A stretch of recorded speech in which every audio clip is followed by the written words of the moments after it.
I woke up this morning with a raging headache. I was out late last night celebrating a big win at work, and afterward I'd come straight home and crashed.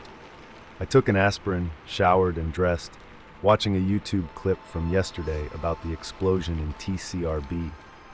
Amazing how something 3,000 light years away could get so much attention here. But I guess new stars don't come along every day, more like every 80 years, according to the experts. I left my apartment and saw Miss Simmons in the hallway. I usually avoided her. She always wanted to gossip about the neighbors. But today, she just looked at me with a weird smile. I greeted her and walked to the stairs.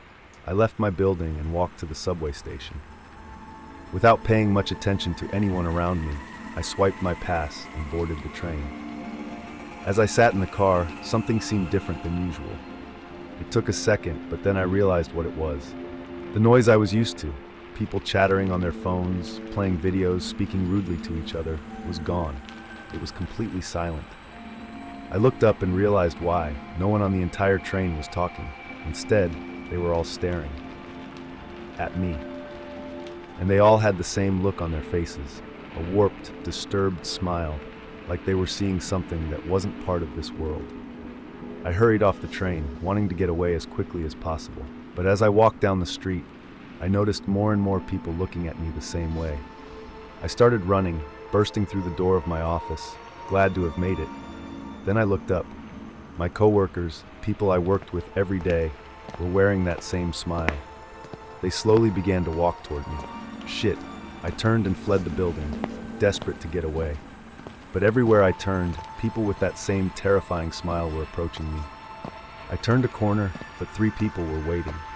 So I doubled back, and a line of them turned as one in my direction. Panicking, I ran through a store entrance, sprinting through the store and heading for the back door. But as I emerged, I ran into a crowd of 20 people, closing in on me, surrounding me. I tried to run away, but they were on me in seconds. They grabbed me by my arms and legs, forcing me to the ground on my back.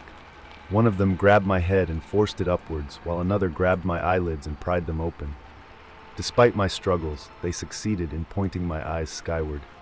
And there I saw it, a bright star exploding against the morning sky, shining in the heavens, brighter than the sun, holding the answers to all the mysteries of the universe. It was the most beautiful thing I'd ever seen. I began to smile.